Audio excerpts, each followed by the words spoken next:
All right, hey Bloodbaths, we're here in Vermont, and we're here in Queechee, Vermont. And the surprise was going to the Vermont antique store. We're going to see the toy museum, so let's check it out.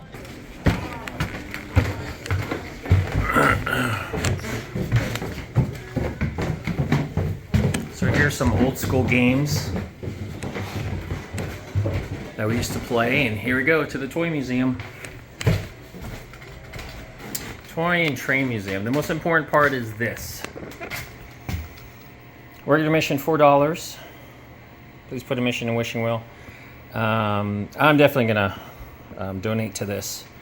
But first, let's go ahead right through Toy and Train Museum. Well, let's go and talk about this decade of toys. I'm gonna go through each part here. Hold it there for a second, so you can go ahead and pause it, so you can read how toys came about.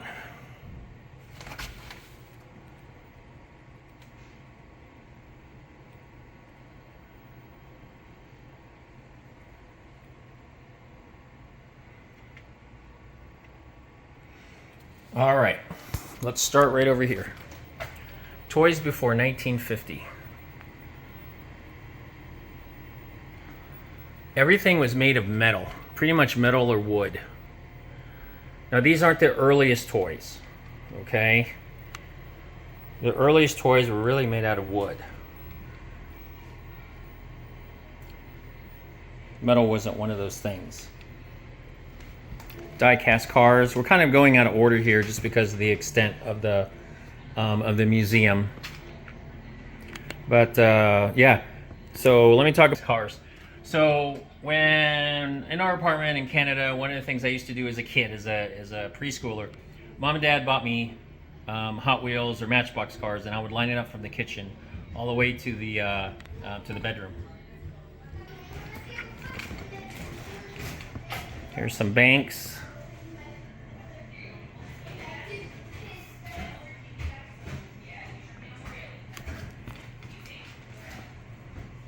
Now these are cool. These are die-cast metals. They used to make banks out of these die-cast metals. It's really neat. It's really, really cool. All right, so let's go ahead and head to the toys of the 1950s, so 50 to 59. There we go. Sorry, I'm trapped. So we'll start from left to right.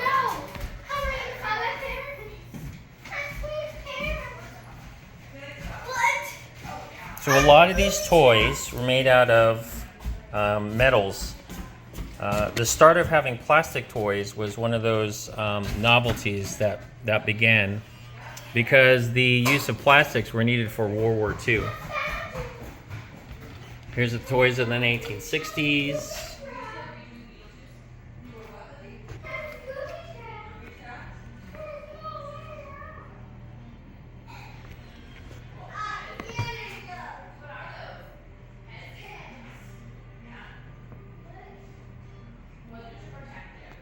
Rock'em Sock'em Robots. Look at that display case. That is awesome.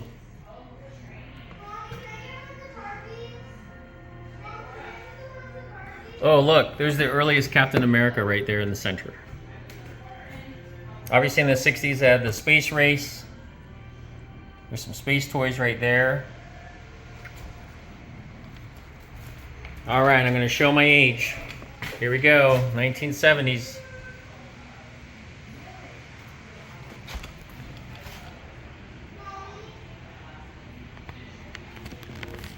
So this is my first of knowing what these toys are. For example, Battlestar Galactica, I used to play with them.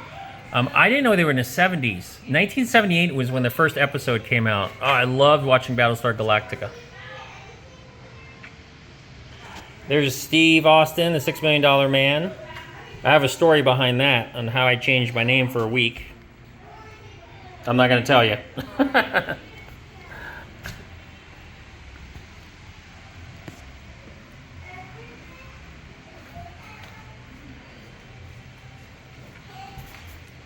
Here are the toys from the 1980s.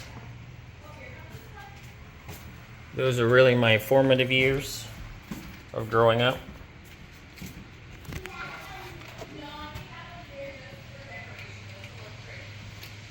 There's Teddy Ruxpin and Alf, Michael Jackson.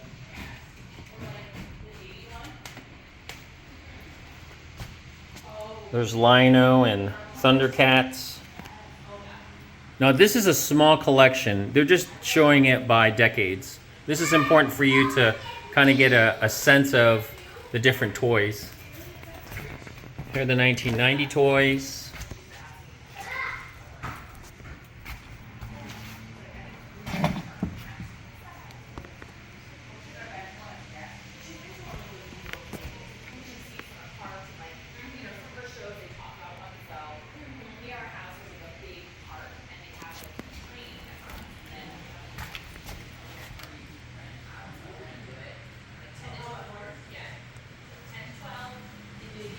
All right, so what I'm about to show you are the other places of where other displays of what I used to play with. So the first one, right across from me, right over here, is Star Wars. So Star Wars, Dad took me to the first Star Wars in 1979, and I'm gonna go ahead and point this one out. So the Millennium Falcon, my parents bought me that. I still have it. I still have that. It's not as nice looking as this one right over here. So as you look at some of the other toys, I played with my friend Ryan across the street. He had the majority of these toys. They were amazing. So he had the X-Wing fighter. He had Boba Fett's, I forgot the name of that, Slave One. And then right over here, here are the 7-inch toys. 7-inch. So if you watch and I forgot, I think it's Discovery Channel, History Channel, How Toys Are Made, it'll give you the sense of how history was made by Kenner and how that whole Star Wars Hasbro thing came into play. Magic toys. All right, so here we go, year 2000 and beyond. So this is 20 years of toys right here. Obviously not not that much up to date with some of these toys over here. Where did we get our toys? From mail or catalogs. That was huge back in the day. 5 and 10 cent stores. Kind of the dollar stores of today. Specialty stores, grocery stores, hardware stores. Here's some cooking toys. Where is the Easy Bake Oven? I don't even see it. All right, here's the one that really hits home. Home video games for the arcade. All right, so one of the originals is right there, the 2800. So when kids talk about video games of today, this is it. It started in the 70s and the 80s. So I played with that one. I played with this one, which is I think was in television. There's ColecoVision right there. My friend Ryan had that. I have that one. I had that one. I don't know where that is. That one with the PlayStation. The one they don't have here is a Vectrex. So I'm going to move this over here. So that's a Vectrex. And I have that one. But they don't have it displayed over here. So, yeah, this is the earliest sets. And we used to use cartridges that we used to put inside our Ataris and ColecoVisions and Televisions. Check out some of these other toys over here. It's such a plethora. If you see some Blab Dads, go ahead and pause and comment down below if there's something that you see. There are the creepy trolls. Construction toys.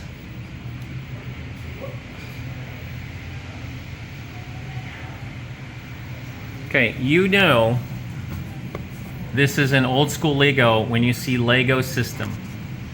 Those are really old. That's one of the first times that you have Lego come out of Eastern Europe. Here's some science toys, old school science toys. Models. Here's some of the earliest toys.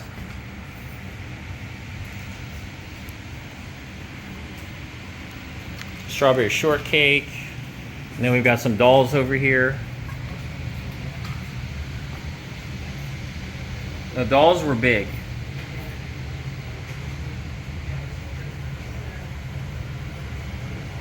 So again, if you see something, pause it and write down below in the comments.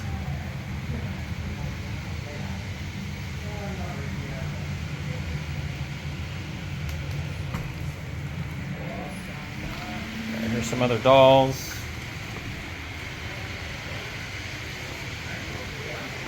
Here's Barbie.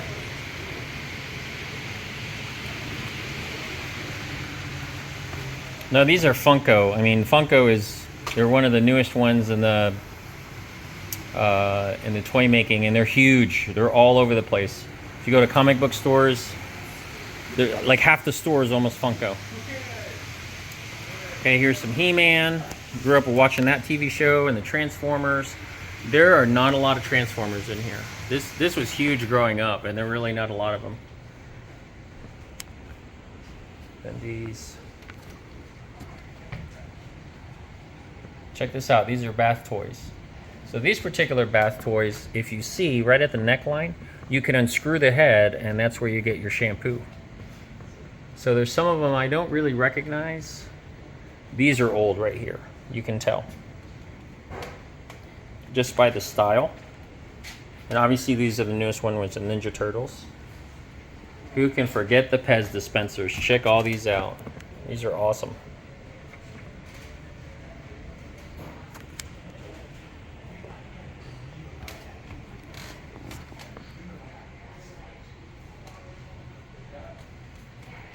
Now Cracker Jack. Let me go ahead and find where Cracker Jacks, how all that came into play.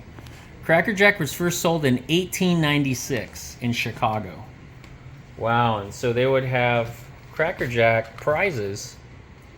And I remember getting a Cracker Jack and getting stickers or these, sorry for the glare, and some of these other toys that would come inside the box. And everyone likes Cracker Jack. Cereal premiums. Of course, in the cereal, they would have some of these items in here. Battery operated toys. Check this out. That's old school right there.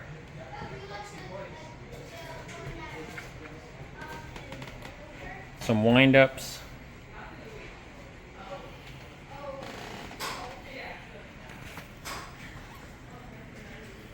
And I'm about to talk about my childhood during Halloween.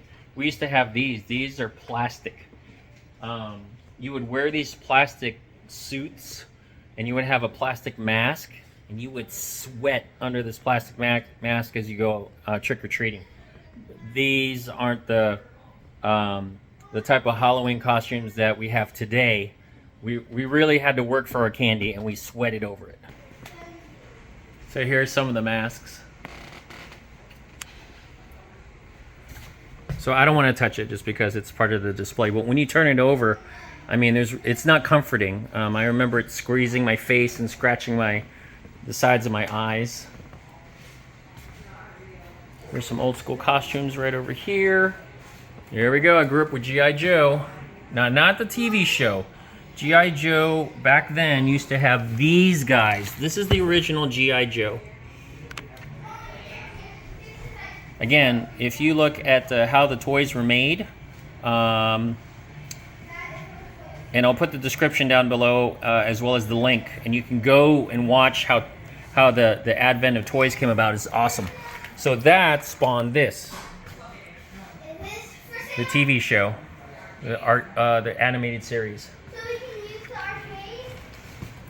All right. So if you're a boy who didn't have a squirt gun or, oh my gosh, no way, I had that. I still have this. I have that set up. It used to be like a laser tag. Here's some Nerf guns. Toy guns. I remember having a toy gun. This one right here looks familiar. I used to have that. Mommy, Some cowboy toys. Look at those ones. Those are old. That one, that small one I'm pointing to, that's 1925, meaning the year that was made. That one is 1895. These are some old school toys right here. Oh my gosh, Fort Wilderness. This is a classic right here. I wonder how much that costs. I would buy that. Here's some toy ray guns. From the 1930s. Fast food collectibles. These are huge deal today. Yep, I had one of those. So if you ever had a Happy Meal, you would get one of these toys depending on the theme. Look at these displays here. Ooh, look at the Mulan one. That's crazy.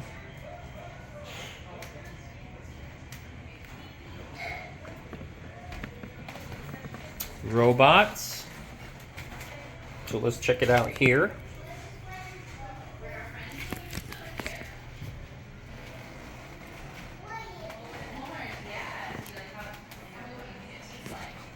Okay, Star Trek. Now I'm going to give you a piece of history here. You see the communicator? The communicator was the inspiration of the flip phone today. Or when the flip phones came out. Obviously they're not as popular as our smartphones, but flip phones were the thing of inspiration. Here's some more robots.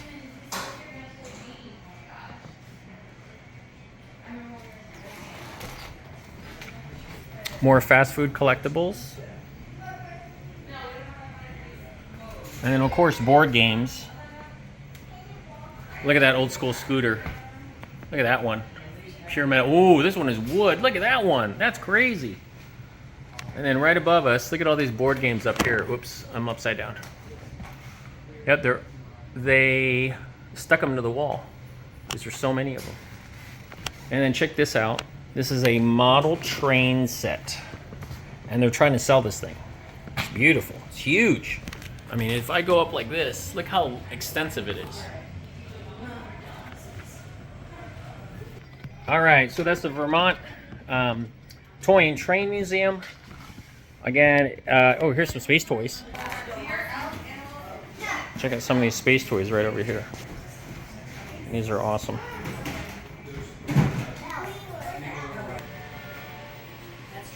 All right, so one of the things they suggest is $4 per person. Our family went through it, so I think this is very, very important. The reason why is because all of this right here is history. History. So if there's anybody who's ever played with a toy, you're going to find it over here. I'm going to go ahead and give my donation because I think it's so important to relive some of the history just by walking through here and said, hey, I used to have that. And I still have some of that stuff, as I pointed out in the video back then. So let me go ahead and put that donation right in here in the wishing well to the Vermont Toy Museum. All right, everybody, if you like what you see here at Blood Dad, go ahead and like, comment, subscribe. Don't forget to hit the notification bell. Share this information so you too can come to the Vermont Toy Museum here near Quechee, Vermont. All right, everybody. So off to our next adventure.